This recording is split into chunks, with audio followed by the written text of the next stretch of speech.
اعوذ باللہ من الشیطان الرجیم بسم اللہ الرحمن الرحیم الحمد للہ رب العالمین الرحمن الرحیم مالک یوم الدین ایاک نعبد و ایاک نستعین اہدنا الصراط المستقیم صراط الذین انعمت علیہم غیر المغضوب علیہم ولا الضالین آمین یا رب العالمین۔ ابھی میں نے سورہ فاتحہ کی تلاوت کی اور آپ نے سماعت فرمائی۔ یہ سورہ مبارکہ مصحف کے اعتبار سے تو پہلی سورت ہے ہی، سب کو معلوم ہے، لیکن یہ بھی نوٹ کر لیجئے کہ یہ نزول کے اعتبار سے بھی سب سے پہلی مکمل سورت جو حضور پر نازل ہوئی وہ یہی ہے۔ اس سے قبل متفرق آیات نازل ہوئیں، 5 آیتیں سورہ علق کے آغاز میں، کچھ آیتیں سورہ قلم یا سورہ نون کے آغاز میں، کچھ آیتیں سورہ مزمل کی ابتدا کی، کچھ آیتیں سورہ مدثر کے آغاز کی۔ 5ویں وحی تقریباً اس پر اجماع ہے کہ یہ سورۃ الفاتحہ کی ہے اور یہ مکمل سورت ہے جو حضور پر نازل ہوئی۔ سورۃ الفاتحہ کے معنی ہوئے افتتاحی سورت، فتح یفتح کے معنی ہے کھولنا، مفتاح کنجی کو کہتے ہیں، چابی کو۔ تو یہ اوپننگ سورہ آف دی قرآن، قرآن حکیم کی افتتاحی صورت۔ ویسے جیسا کہ میں تعارف قرآن کے ضمن میں عرض کر چکا ہوں، عربوں کا یہ مزاج تھا کہ جس چیز سے انہیں خصوصی محبت ہوتی تھی اس کے بہت سے نام رکھتے تھے۔ اس کے بھی بہت سے نام ہیں۔ سورۃ الفاتحہ سب سے عام ہے، لیکن الکافیہ، الشافیہ، ام القرآن، اساس القرآن، کم سے کم یہ 4 نام تو میں سمجھتا ہوں کہ ہر مسلمان کو مزید معلوم ہونے چاہیے، اور بھی بہت سے نام۔ اس سورہ مبارکہ کی بالاتفاق و بالاجماع 7 آیتیں ہیں، اگرچہ ان کی ترتیب میں کچھ اختلاف ہے۔ ایک رائے یہ ہے، اور یہ رائے امام شافعی کی بھی ہے اور بصرہ کے جو قراء تھے ان کی بھی ہے، کہ آیت بسم اللہ بھی سورہ فاتحہ میں شامل ہے، اس کا جز ہے۔ وہ اس کو شامل کر کے پھر 7 آیتیں بناتے ہیں، تو آخری جنہیں ہم 2 آیتیں سمجھتے ہیں، صراط الذین انعمت علیہم غیر المغضوب علیہم ولا الضالین، وہ ان کے نزدیک ایک آیت ہے۔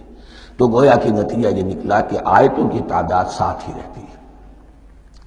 امام ابو حنیفہ رحمۃ اللہ علیہ کا موقف اور کوفے کے جو قراء تھے ان کا بھی موقف یہ ہے کہ آیت بسم اللہ نہ سورہ فاتحہ کا جز ہے نہ کسی اور سورت کا جز ہے، سوائے ایک مقام پر جہاں حضرت سلیمان علیہ السلام کا خط جو ہے نقل ہوا ہے، جنہوں نے ملکہ سبا کو لکھا تھا، انہ من سلیمان و انہ بسم اللہ الرحمن الرحیم۔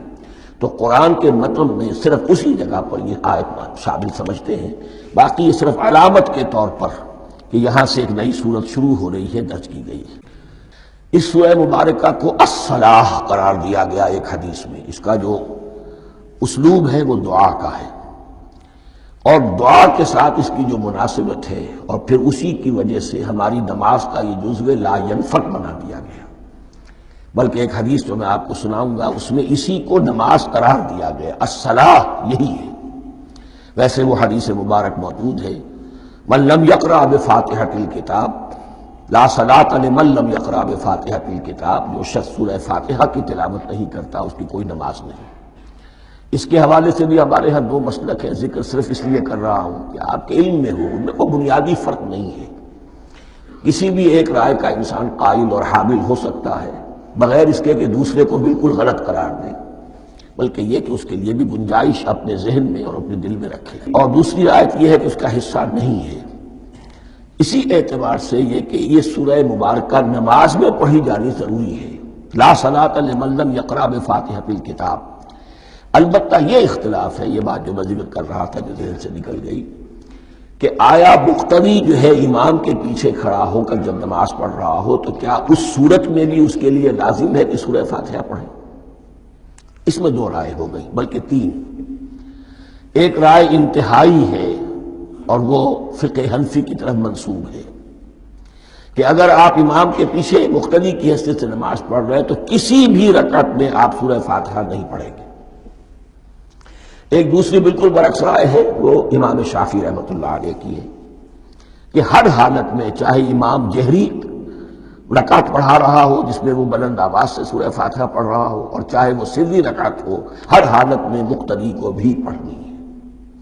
ایک تیسری رائے بین ہے، وہ امام مالک کی ہے رحمۃ اللہ علیہ، کہ جو سری رکعت ہے جس میں کہ امام بھی خاموشی سے پڑھ رہا ہے، مقتدیوں کو بھی پڑھنی چاہیے۔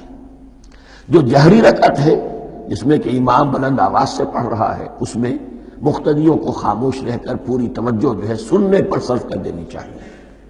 اذا قرئ القرآن فاستمعوا له وانصتوا، جب قرآن پڑھا جا رہا ہو تو پوری توجہ اس کے پڑھنے پر مرکوز کر دو اور خود خاموش رہو۔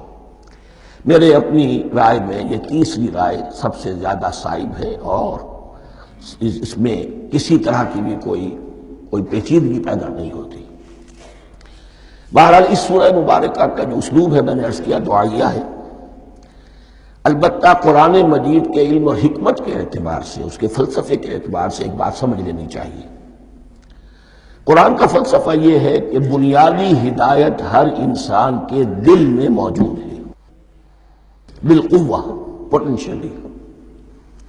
یہ جو قرآن مجید یا اللہ کی کتابیں نازل ہوتی ہیں یہ انہیں ایکٹیویٹ کرتی ہیں، وہ اندر کی جو ڈورمنٹ کانشسنس ہے، خوابیدہ شعور جو ہے اسے بیدار کر کے، اور پھر یہ کہ اسے اجاگر کرتی ہیں۔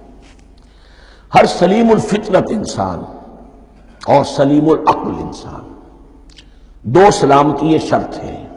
سلیم الفطرت، نیچر پرورٹڈ نہ ہو، فطرت مسخ نہ ہو گئی ہو، عقل سلیم ہو، ان دونوں چیزوں کا نتیجہ یہ نکلتا ہے کہ وہ انسان از خود، بغیر کسی وحی کی رہنمائی کے، بغیر کسی نبی کی تعلیم کے سے استفادہ کیے ہوئے از خود بھی کچھ حقائق تک پہنچ جاتا ہے۔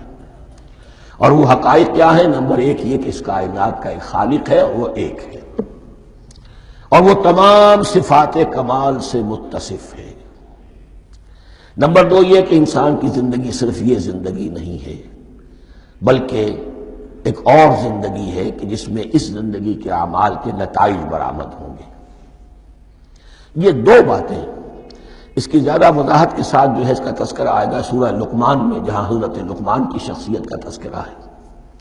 لیکن یہاں صرف یہ بات سمجھ لیجئے کہ قرآن کا فلسفہ یہ ہے کہ ہر انسان میں، ہر فرد نوع بشر میں جو اپنی ولادت کے وقت مسلم ہوتا ہے، حضور کی حدیث ہے کل مولود یولد علی الفطرہ ابواہ یحودانہ او ینصرانہ او یمجسانہ، ہر بچہ نوع انسانی کا فطرت اسلام پر پیدا ہوتا ہے، وہ فطرت کے اندر وہ ہدایت ودیت ہے۔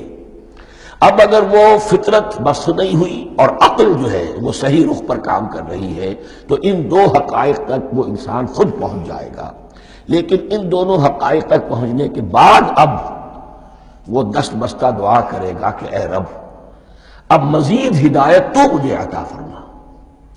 ایک تو یہ کہ میں کیا کروں کیا نہ کروں، میری عقل اس میں ٹھوکر کھا سکتی ہے، میں کسی اچھی چیز کو بری سمجھ سکتا ہوں، کسی بری کو اچھی سمجھ سکتا ہوں، تو مجھے صحیح راستہ، صحیح راہ ہدایت پر چلا۔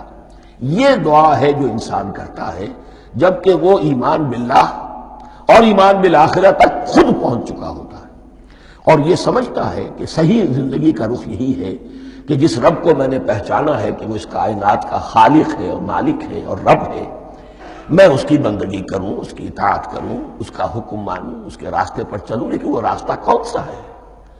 اس کے لیے پھر دست بدعا ہوتا ہے کہ پروردگار تو میری رہنمائی فرما۔ یہ مقام ہے کہ جہاں آپ سمجھ لیجئے اپنے آپ کو بھی آج اس جگہ پر تصور کرتے ہوئے پھر اس سورہ مبارکہ کو پڑھیے کہ آپ اس مقام پر اللہ کے فضل و کرم سے پہنچ چکے ہیں کہ اللہ کو آپ نے پہچان لیا اور اس کی توحید کو جان لیا، اس کی جملہ صفات کمال سے آپ واقف ہو گئے۔ آپ یہ بھی جان گئے کہ بڑھ کر اس کے حضور میں حاضر ہونا ہے اور وہ حساب کتاب لے گا۔ پھر آپ نے یہ عہد بھی کر لیا کہ اب زندگی گزارنی ہے اس رب کی بندگی میں، اسی کی فرما برداری میں۔ اب یہاں کھڑے ہو کر آپ پوچھتے ہیں کہ اللہ مجھے وہ تفصیلی ہدایت عطا فرما، ایسا نہ ہو کہ کبھی میں کسی راستے پر چلتا ہوا کسی پگڈنڈی پر مڑ جاؤں اور وہ تھوڑی سی جو ڈیوییشن ہو میرے راستے کی وہ میری عاقبت کو برباد کر دے۔ یک لحظہ غافل گشتم و صد سال راہم دور شد، اس لیے کہ ہوتا یہی ہے سیدھے راستے سے ذرا سی کوئی پگڈنڈی جو ہے تھوڑے سے اینگل پر نکلی ہے، لیکن جب چلتے جائیں گے آپ تو جتنا آگے بڑھیں گے اس پر، اس راہ صراط مستقیم سے آپ اتنے ہی زیادہ دور ہوتے چلے جائیں گے۔ یہ ہے قرآن مجید کی حکمت اور فلسفے کے اعتبار سے اس سورہ مبارکہ کا مقام۔ صدق اللہ العظیم۔